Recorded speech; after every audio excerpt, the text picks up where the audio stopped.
The Spin-off Podcast Network. Does your brand have something important to say through meaningful messaging that reaches the right audience? At The Spin-off, we work closely with our partners to create bespoke campaigns that bring value to both your brand and our audience. If you're interested in learning more about partnering with us, email Beck, that's BEC, at thespinoff.co.nz. Hi, I'm Anna Rafferty-Connell, Senior Writer at The Spin-off. Join me and special guests Emma Wehepehana and Hayden Donnell live on stage at Q Theatre in Auckland on December 11 as we review the year. For a night of easy laughs and some razor-sharp takes, book tickets at thespinoff.co.nz/events.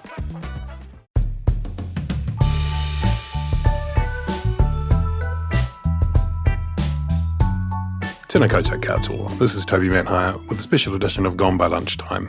I've been hoping to do a few more politician interviews lately, and it's only a question of time and resource on which point check out our open letter on the Spin-off. But I managed to get hold of James Meager recently. He's a first-term national MP. He's just 37 years old. He's the MP for Rangitata in Canterbury, and he is in the news again recently because he is chairing the Justice Select Committee, which is, of course, where the ACT Party's Treaty Principles Bill is going to be heard. At the moment, written submissions are open and they will hear oral submissions in the new year.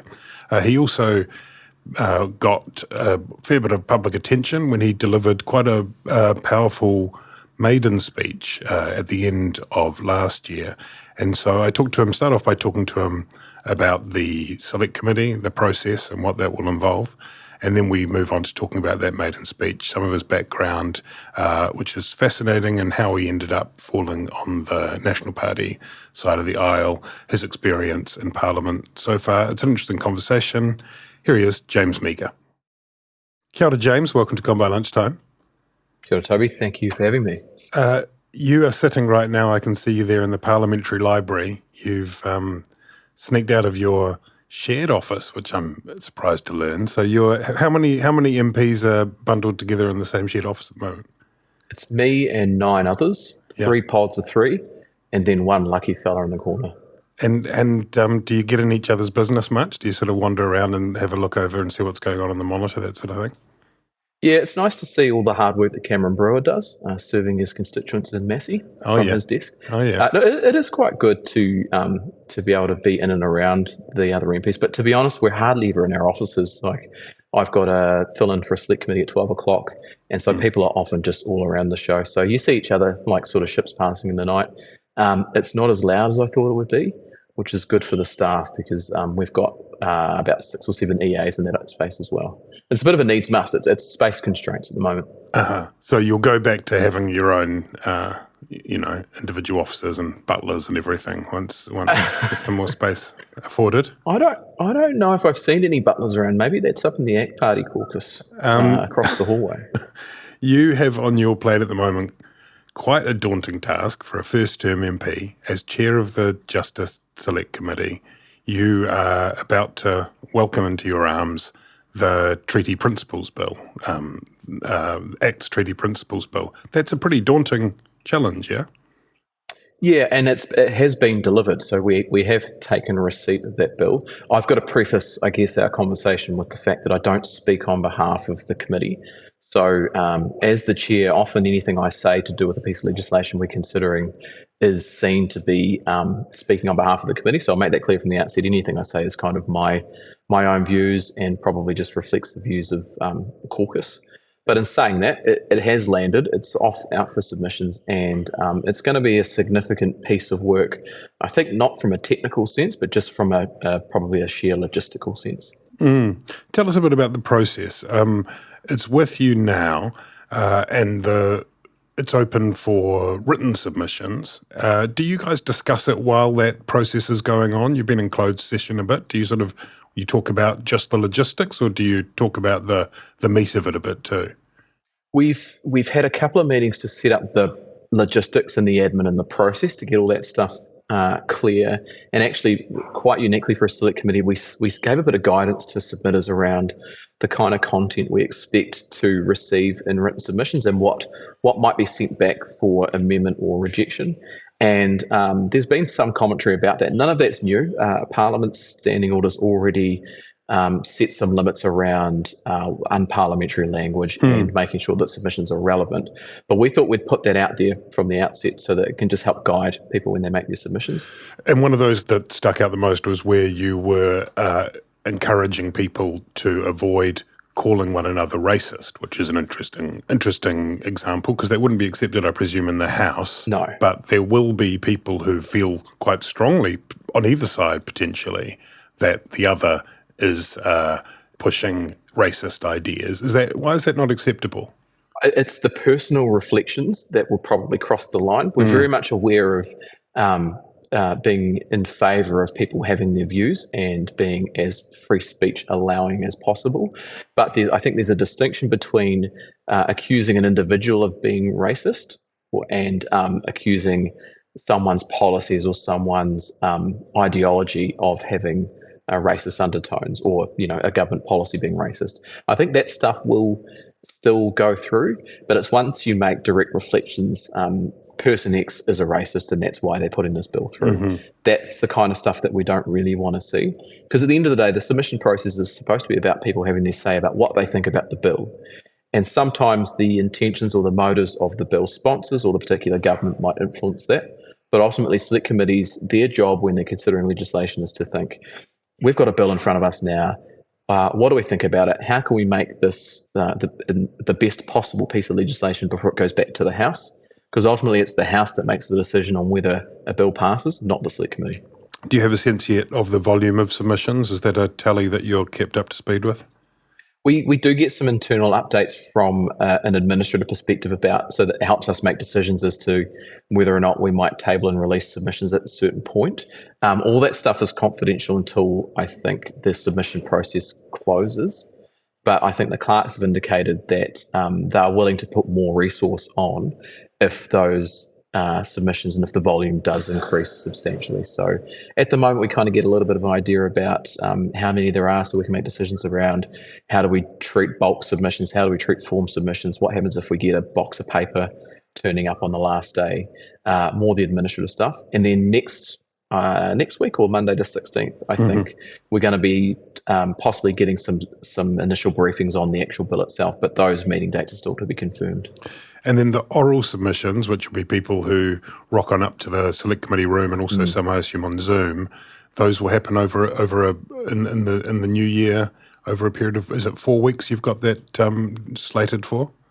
Yeah, so currently submissions close on the 7th of January. And so there'll be a bit of administrative process to, there'll be some analysis of the submissions as they come in, but there'll also be a process where organisations and individuals are identified, and the people who want to make a submission are also notified to us, and then we consider how many people we can hear from. So I think we've already put out communication to say we're looking at trying to get our hearings completed by the end of February. So that will constrain how many people we can hear from. But ultimately, we're going to do our best to try and hear as many substantive and additive submissions as possible. That's one of the things about the select committee process that people don't quite get sometimes. It's not necessarily a numbers game. It is more of we can get a sense of how strongly people feel about an issue or not. But if we hear the same submission over and over and over again, it doesn't add as much to contemplating what parts of the bill might change as a new submission which raises new points might. So we've always got to be conscious about that when we're pulling people in for orals. So does that mean if you were offering advice to anyone who was thinking of submitting on any point, on either side of the debate, that you're more receptive, or your eyes are likely to widen more, your ears to be more attuned to submissions that are original rather than facsimile, in terms of, some people offer, tools where you can basically type in a few words and then send something that's the same as a whole bunch of others. Is that fair? Yeah, my view is that it's quality over quantity. And I always encourage people to use the Parliament website submission tool. There's two ways you can make a submission. One is through the website online, and one is in hard copy. And there are a lot of organisations out there who are trying to encourage submissions and are trying to encourage people to participate in the process. And they'll run their own forms and they'll collect a whole bunch of submissions. That is interesting from a sense of how many people are interested in it. But when you get 500 or 1,000 submissions saying the exact same thing, it tends not to add much more weight to your deliberation. So I think often a single well thought out submission from an individual can have as much impact on the quality of the bill that comes out of Select Committee as 500 or 600 form submissions. And the one example I can think of is in the election inquiry that we held earlier this year. There was a submission from a law student from the Otago University who focused on one particular part of the Electoral Act that he thought was an anomaly. It was around disinformation or deliberately putting out false information in the period before voting day, and he thought that should be expanded to the entire voting period. And actually the committee looked at that, thought that was a pretty novel and unique submission, and incorporated that into the report.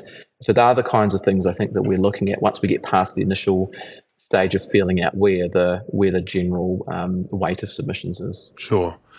It's an unusual, if not unique, piece of legislation, this one, not only because of the heat that it attracts. I mean, the Prime Minister himself has described it as a divisive bill. There's no getting around that. But also because it's kind of a zombie bill. There has been an assurance again from the Prime Minister that it will not become law. That's his language, which he's used repeatedly. Is that something you bear in mind as you go about the process, that essentially what you're dealing with is something that is kind of dead on arrival? It's an interesting one to look at, because you do get this sometimes with members' bills that come through. You might have a members' bill put up by an opposition MP where the government side may support it through to first reading, saying, look, it's probably not something that we will support and we're not inclined to support it at this stage, but we'll see what will happen in Select Committee. Now, slightly different here because at least the National Party and New Zealand First have indicated they will not support it past Select Committee. So it's almost certain not to pass, and it is certain not to pass. But it's not without precedent. And I think for us as a Select Committee, we have to treat it as though it will go through the normal process of a bill. We've had 27 bills come before the committee this term, so we are very well rehearsed in how to deal with legislation. And so I think it's, there are lots of government bills that come through where parties' positions are already laid out beforehand as well. And so some people might think it's a bit of a fait accompli, but part of the Select Committee process is not only shaping up government legislation and getting into a good place before it goes back to the House, but it is also an opportunity for people to make their views heard and to try and influence members of Select Committees. Now, in this instance, that might be slightly different because we are everyone has their positions laid out and they will not change. But it is still, I think, worth having the conversation when it comes before us and treating it with the respect that you treat any other piece of legislation. It's just this sort of paradoxical challenge in a way, because if you do your job to the best of your ability and brilliantly as chair of the Select Committee, return a bill to the House that has been massaged, improved, augmented in such a way that it makes it difficult for the leading party of government not to say, actually, we like this now, then you put your leader in a terrible predicament. It is a bit of a paradox, right? Yeah, and the interesting thing about how Select Committees work is there's a few decisions you've got to make at the end of the process. One is what changes would you like to make to the bill to improve it? So you've seen that with a number of pieces of legislation that have come through our committee, amending things around 3 strikes or changes to some of the corrections legislation that's come through. So the Select Committee does 2 things. It makes recommended amendments to the bill, and then the Select Committee might unanimously endorse those changes to improve it, and often opposition parties will agree with that too. But then they also have to make a separate decision as to whether or not the Select Committee recommends to the House that the bill be passed. And in some instances, then the opposition will vote against that motion because while they want to improve the bill, they still don't want it to pass. And it's a similar situation here. You may want to improve the bill, but the majority of the committee still might determine that they don't want the bill to pass, or they recommend the House not pass the bill. So that could be one outcome of the process. But again, I can't preempt it apart from restate what the, I guess, governing parties and all parties' positions is on it. So a big first year in Parliament for you. It began kind of with a unusual burst of acclaim when you gave a very powerful, very personal maiden address in Parliament. I think you were the first to deliver it. Everyone from across the spectrum was impressed. Audrey Young, the doyen of the press gallery, said it was the best maiden speech she'd seen in her lifetime. Were you expecting a response of that kind? No, not at all. And yes, absolutely, I was.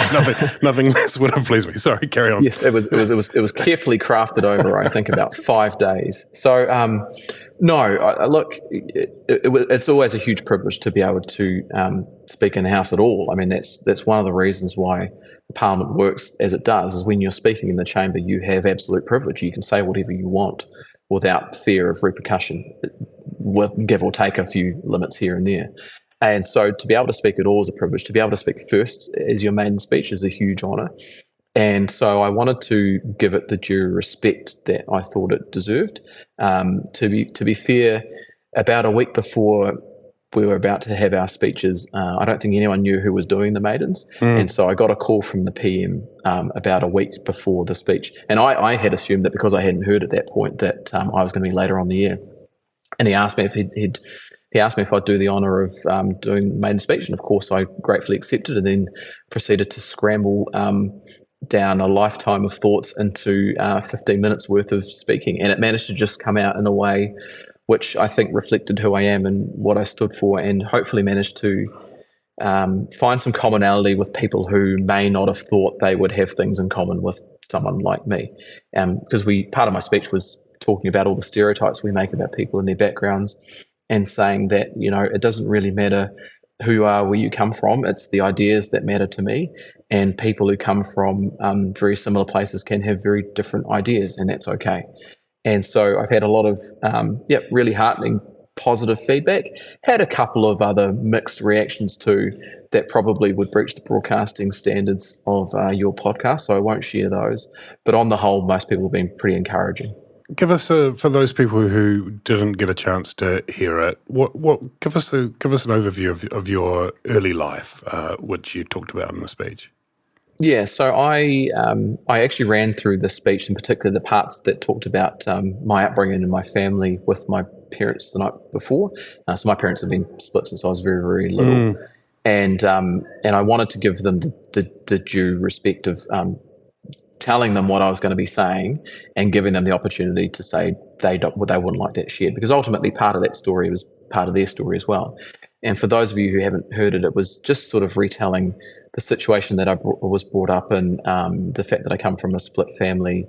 The reasons for getting into politics was driven by, I think, the opportunities that I had in having a good education and having a mum who really drove us to go to school and to make sure we were at school. In fact, I think the first time I ever got told off was for turning up to school about an hour early. We lived about 100 metres from primary school, and I turned up, and I think Mum got a calling and a telling off for letting me wander up too early. But that was the kind of woman that she was, and so I wanted to outlay that for everyone. I also wanted to talk about some of the mistakes that I'd made growing up, mainly to let a lot of people in my situation know that it's okay to actually make mistakes, and it's how you act on those, and it's how you better yourself that actually matters.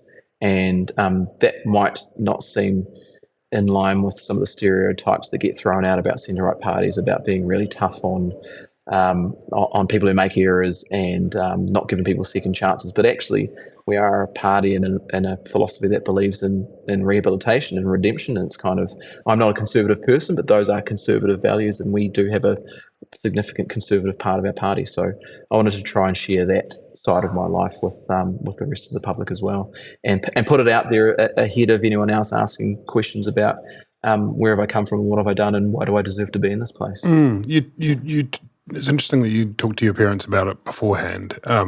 And that's because although the stories have an arc to them, then one of the things that I think was most enthralling about it was that you were honest that there are some, I don't know whether you used the word wounds, but some parts of your relationship with your father that may not be healed, that you're working on it, but it may not be healed. And that was interesting. Tell us a little bit about that.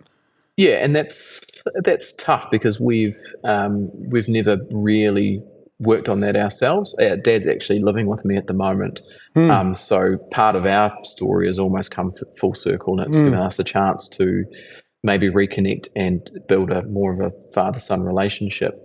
And I am a little bit hesitant about talking too much about it because I'm obviously aware that it's not just my story, that we all are products of our upbringing, and some of the things that I went through as a young kid would have been similar things to that my parents went through, and that they came into their lives and they brought me up with the tools that they were raised with as well. And so it wasn't an easy conversation to have, and I was just very thankful that both my parents said that they were A, proud, and B, happy for me to share my story. It is what it is. There was nothing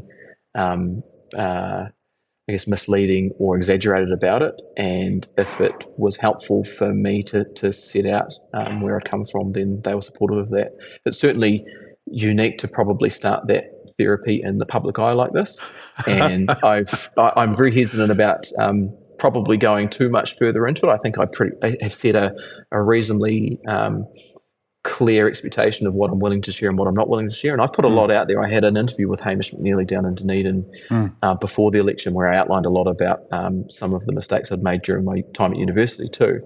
And that part of that was also just to try and demonstrate to people that we're all raw and we're all human, and it is a House of Representatives. And if you don't have people there who have made mistakes in their lives, then you're probably not going to get anywhere there at all. Yeah, and that stuff you talked about was student scarfy type stuff. I think there was one example where you tipped a pint of beer over someone's laptop in a presumably drunken peak of anger. Was that was in your mind partly the response to the Sam Uffindale situation, that you'd obviously declared these sorts of things, and all of us have made mistakes, of course, in our past, but there was a lot of attention on that sort of thing at the time as you would have been putting your name forward and looking to go into politics. Is that part of what motivated you to want to just kind of get that out there? I think possibly. When I was going through my selection was immediately after Sam was going through his issues. And certainly the selection process, from my perspective, I can't talk too much about how the process actually runs, but there was a heightened scrutiny of essentially putting out there anything that you think might be embarrassing to you that has happened throughout your past. And it's a difficult line to draw, because to what point do you start saying, well, are we as 30, what was I at the time, 36? At 36, how responsible and how culpable are you for the actions of a 17 or an 18-year-old who is still finding their way in the world and is making sometimes pretty big mistakes? And at what point are you allowed to try and say sorry and have regrets and repair the wrongs of the past and move on? And I think, in a way, you're probably right. In a way, it was probably easier for me to put that all out there at the start, in particular with the delegates, so that they knew that who they were selecting and what I'd done since that point in my life, and especially the public. Because one of the things that you hear that saying that the cover-up's almost worse than the crime. I think some of the stuff that I was more heightened and more upset about, those examples of misbehaviour at university, and when I brought them up with meetings with people pre-selection, they kind of rolled their eyes and said, why are you even talking about this kind of stuff? It's no big deal. That's the kind of thing that everyone goes through. And I think to one sense that's probably right, but in another sense, no one really knew where the line was at that point, and what's the kind of the boundary now between public life and private life. And for me also, it was probably a way of also letting people know what had changed since then. So I haven't, I'm drunk for 4.5 years, probably coming up 5 years next year.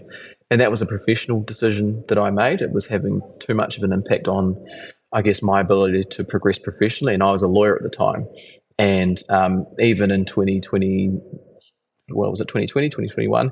Even then, drinking and socialising was a big part of law practice and practicing law, despite the fact that it has been well reined in and well controlled.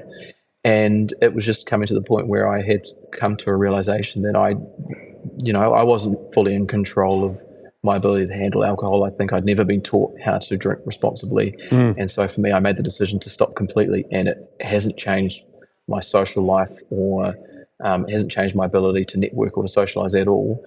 The thing that's made me, the thing that's changed about me has been my ability to get up in the morning and to work productively and to make good decisions. And that's not the things that can happen when you drink and you're kind of a 2 or 20 kind of guy, which is what I ended up being. Sure. And when you entered Parliament, you'd already worked there before, although you're seeing it from a slightly different lens when you're an elected member of Parliament. But in either of those experiences, how powerful is the role of alcohol? And it's been talked about a lot. I think everyone would agree that it's less now than it was 10 years ago, and maybe that was less than it was 10 years before that. But how much is it still part of the culture, without naming any names or anything like that, the one that you now inhabit? How much is alcohol still kind of suffusing the culture? There's been a real generational shift, I think. Even if I think back to when I started working in Parliament in 2015 and when I left in 2019, the difference of the culture now compared to even 5 or 6 years ago is pretty drastic. I can remember when I was working there, each of the classes, so when you come into Parliament, you kind of come in and you form a class group, so the class of 2011 or the class of 2014, there would still be traditional class drinks on a Wednesday night at 10 o'clock, and there'd be a chance for members to come together and to bond and to share thoughts and to reconnect as a class, because you're always all over the show. And often that would be based around getting something to eat and putting a few drinks on. That has changed, I think, somewhat. We've got quite a large class and we don't do that.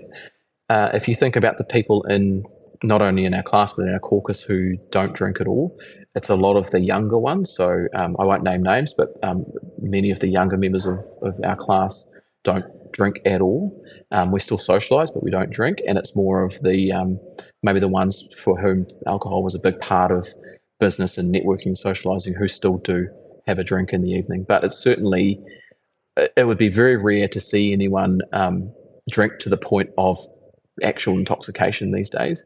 And look, we've got the press gallery. Well, the press gallery have their party coming up in a couple of weeks, which is sort of the annual end of year function, which signals the almost formal end of year Parliament. I think it's more formal than the adjournment debate. And I've been to a few of those over the years, and even they have changed drastically. The one I went to last year, the fridge with the 0% ran out, halfway through the night, well before any of the other full alcohol beers ran out. So that's an indication that the culture, I think, has changed significantly. It's still not without its issues, and there are still, I'm sure, incidents here and there, but it's certainly changed a lot since I was working there. Are you curious about how business can be better?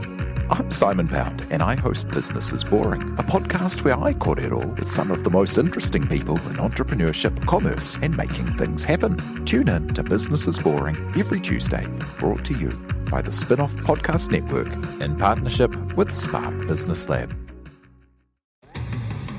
Do you find it hard staying optimistic with all the financial news in the media? I'm Bernard Hickey, and on my podcast, When the Facts Change, I'm here to help you navigate the ever-changing landscape of economics in Aotearoa. So join the conversation every Friday on When the Facts Change, brought to you by the Spin-off Podcast Network in partnership with KiwiBet. Kia ora, I'm Alex Casey, Senior Writer at The Spin-off. We wouldn't exist without the ongoing support of our generous members. If you're able to, you can make a donation at thespinoff.co.nz/donate. Now, going back to that maiden speech, you talk about your mother and your upbringing and your father and all that, but the story that you tell is one of living in a state house, of living, of being a poor family, but not impoverished is the point you make, of the value of the education system. Your mother was drawing a benefit for, I think, a good amount of that time. That's a story that many would see leading someone directly into the embrace of a party of the left, of a Labour Party, say. And you address that in the speech. You say that the opposite side doesn't have a monopoly on the poor or Māori or workers or so on, and quite right. But what you don't say is how it is that you ended up going in that direction. What was it, do you think? What were the experiences or the people or the reading you did, or what was it that drew you in the direction of a centre-right party? Yeah, I've always wondered that too. There's always been something in me which I think had a bit of skepticism or concern about the role of the state in everyone's lives, I understand that. It's ironic because of how much support that we got from, in particular, the welfare system growing up. And I will no doubt be accused of pulling the ladder up behind me as I go through my career. And look, I'm happy to be accused of that if I can produce good outcomes from people like me who was growing up. But I look at what happened when I grew up, and I looked at who made the biggest differences in my life and our lives. And yet we got support from the government when we needed it as a fallback and as a safety net. But ultimately, I don't think I would be here where I am today if it weren't for the fact that it really was Mum that made those decisions. And she was the one that was always sort of out there hustling, trying to get a bit of work here and there, making sure that we were well fed and that we went to school with book bags and that we did our homework. And I mean, I grew up in a neighbourhood where it's a dead-end street at the end of the road and school was 150 metres away. And you could walk around any house in that neighbourhood and walk through the front door and sit down and watch TV, and the neighbours would be fine with that. If I went and did that now in the same neighbourhood, I don't think that would be the case. I don't think the front doors would be unlocked. So I think something has shifted and something has changed away from it's the real core family and community that provide the bulk of the support to essentially a state or a government service. And I just never think that's going to be as effective as the individual or the family being able to do it themselves. And that's probably what's influenced my views, having a sort of limited skepticism about it's not necessarily about the rightness or wrongness, but just the ability of government and the state to provide the answers and provide the help that people actually need on the ground. And I think everyone, whether you're on the centre left or centre right, we all support the idea that the best way to get results is to do them through community and through local community organisations, whether that's through charities or whether that's through NGOs or whether that's through government-funded organisations. But the delivery should always be local. Where we get caught up, I think, is we stereotype each other as being,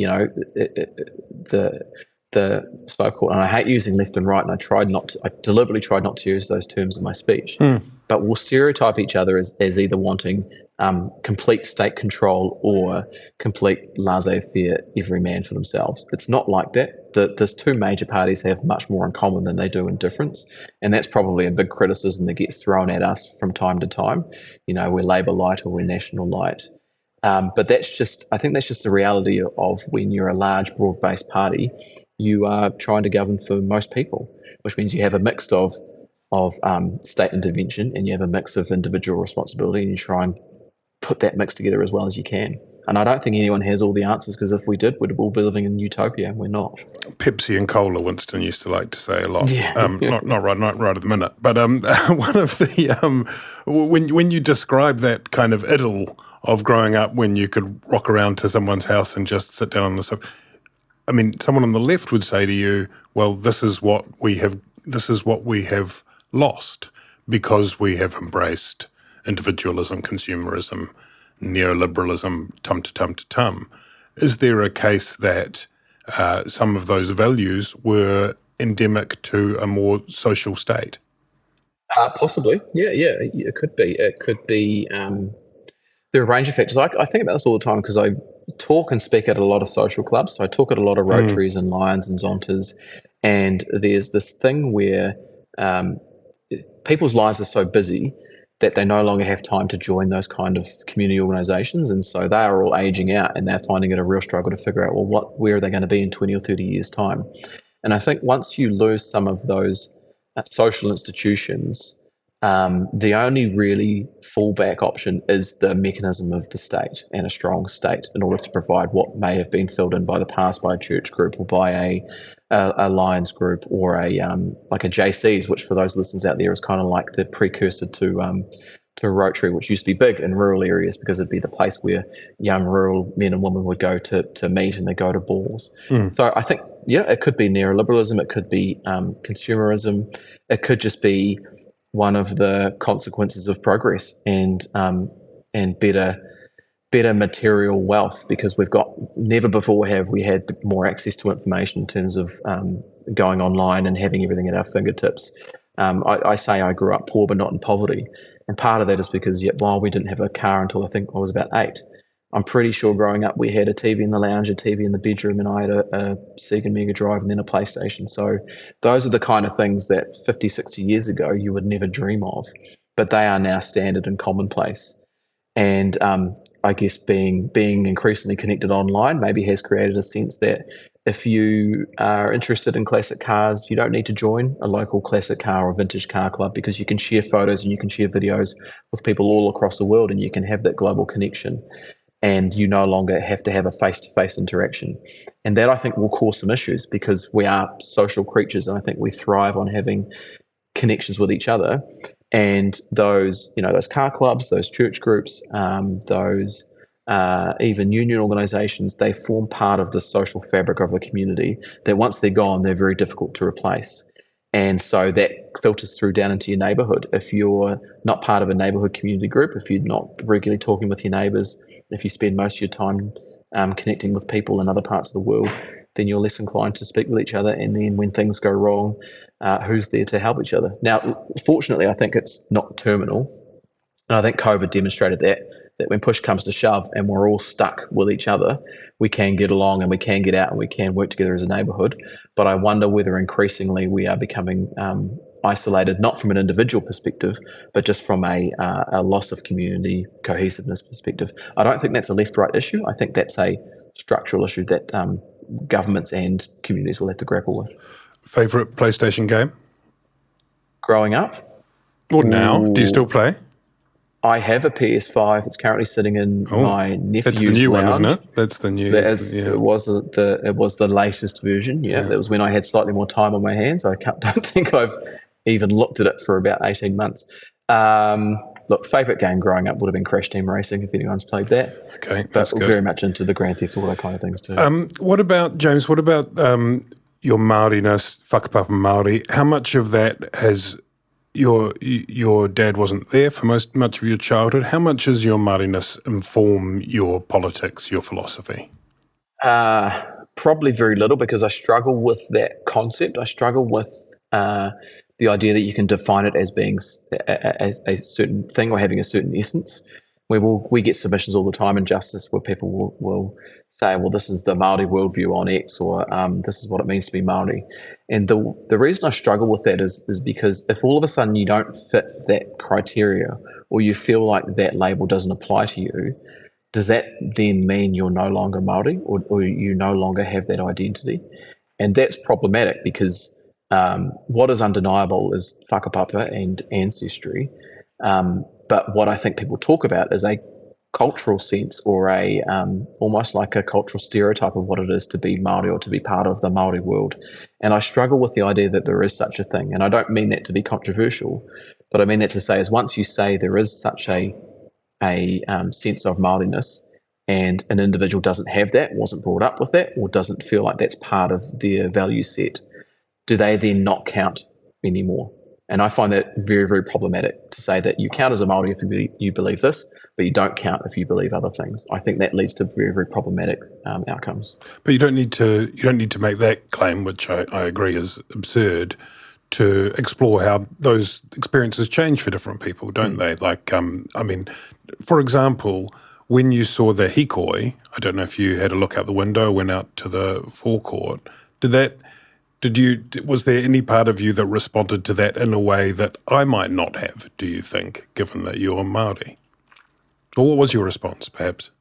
No, probably not for me. I think my response to the hikoi was very similar to most other demonstrations. I looked at it from and this might sound a bit trite, but from almost like a constitutional perspective, that it was a really great example of why we live in a fantastic, safe, liberal, democratic country where people can come out and express their views and express them quite forcefully, but in a respectful and controlled way, And then I think the next time I looked out the window after one of our meetings, it was about 4 or 5 p.m. and the crowd had dispersed and the place looked pristine.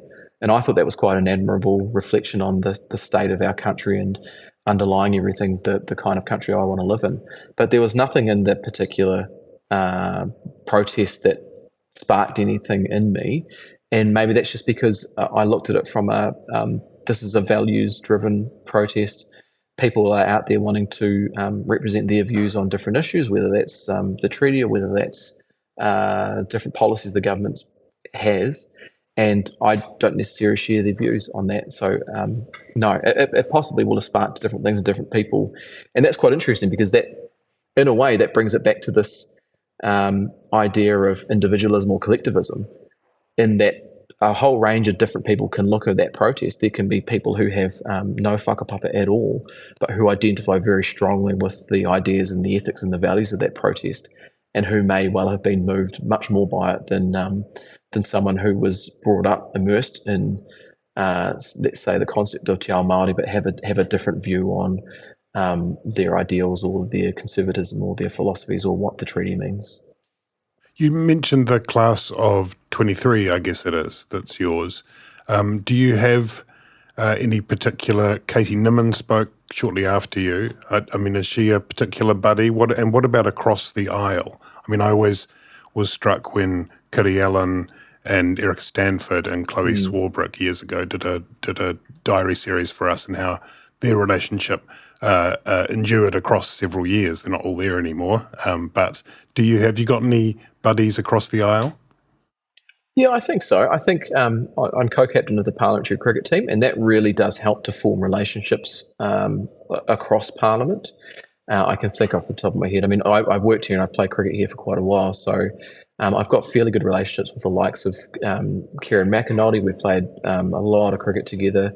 Steve Abel is a really decent guy. Comes from a completely different worldview to me, but is a decent guy, and I really admire the things and the actions that he's taken in the past to stand up for the things he believes in. I mean, I think the best story that Steve ever told me was the time where he was protesting logging, and I think had shackled himself to the rotor blade of a helicopter and had timed how long it would take him to get out of the D lock that they'd put on, just in case the team got in there and pushed the ignition button. But I think for someone to do that and to take that kind of step for something they believe in is actually quite admirable. It's not something I'd do.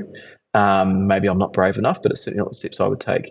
So people like Steve and Kieran, Tamitha Paul, who's in the Green Party, who sits in our Justice Committee, is someone who I have a lot of time for and respect for what she's achieved at a relatively young age. And she's, again, someone who very outwardly and strongly advocates for her people and her views, but then is also very willing to sit down and try and work across the aisle to achieve some long-lasting solutions. So there are three people that spring to mind across the Parliament, but there are actually colleagues from all sides that I do get along with. And in terms of my own class, I don't want to dodge that question, but it's kind of like asking who's your favourite child if you had 23 children, which coincidentally my toa, my nana, was one of about 22 or 23, so I don't quite know how you manage that. But I think there are people that I am close with. They might be upset that you just described yourself as their daddy. Yeah, no, that's well, yes, and I don't want to go down that pathway because that has connotations that I don't think we need to get into. That's very much a 2019 way of operating in Parliament that I think we've moved on from.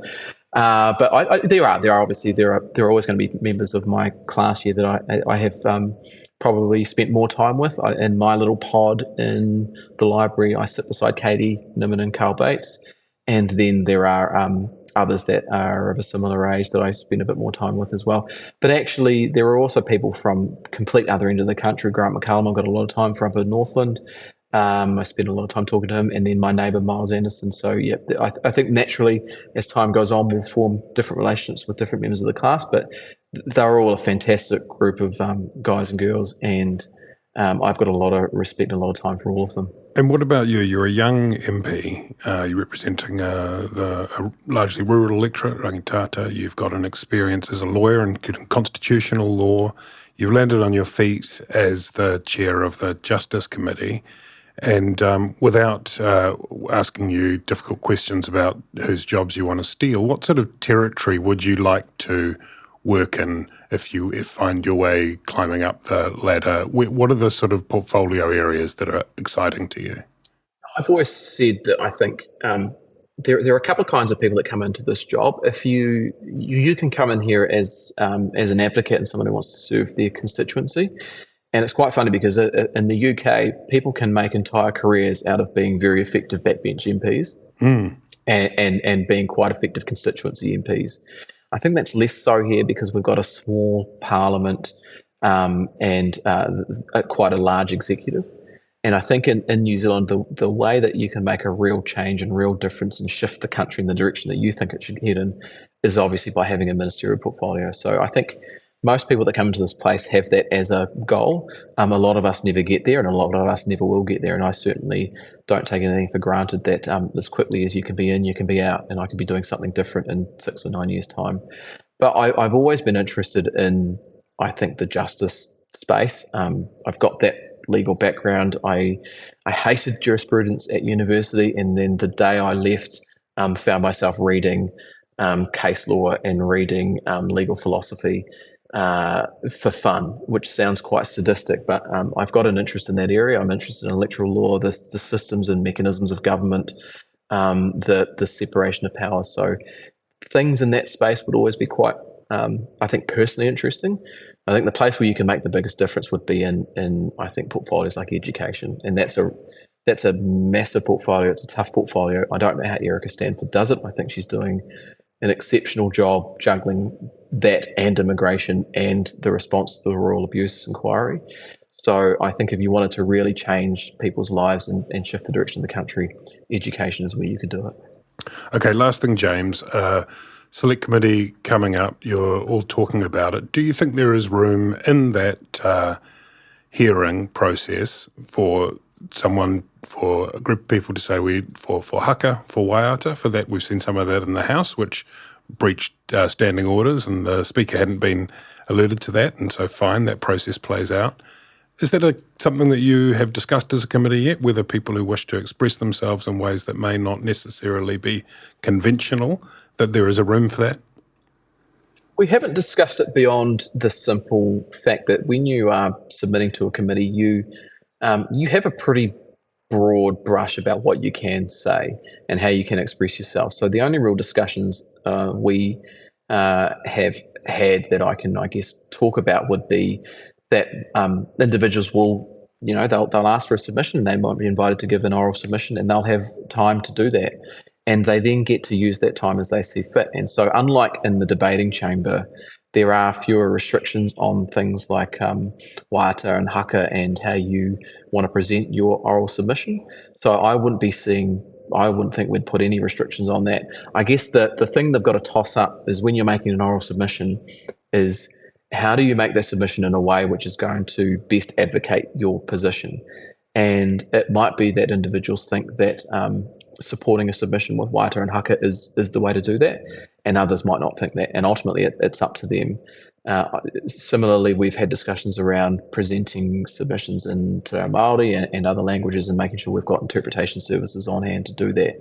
And so I think there are fewer rules and restrictions in select committees. It's not quite like the debating chamber.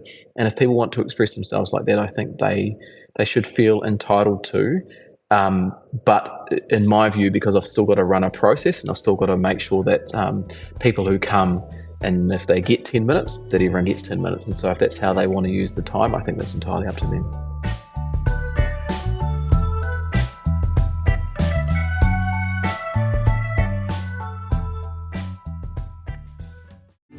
Kia ora, I'm Duncan Grieve, founder of The Spinoff.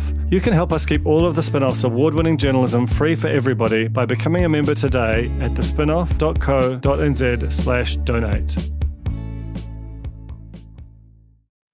Kia ora e te iwi, Te Aihe Butler here, podcast manager at The Spinoff. If you enjoy listening to our podcasts, consider supporting our mahi by signing up to become a Spinoff member at thespinoff.co.nz/donate. The Spinoff Podcast Network.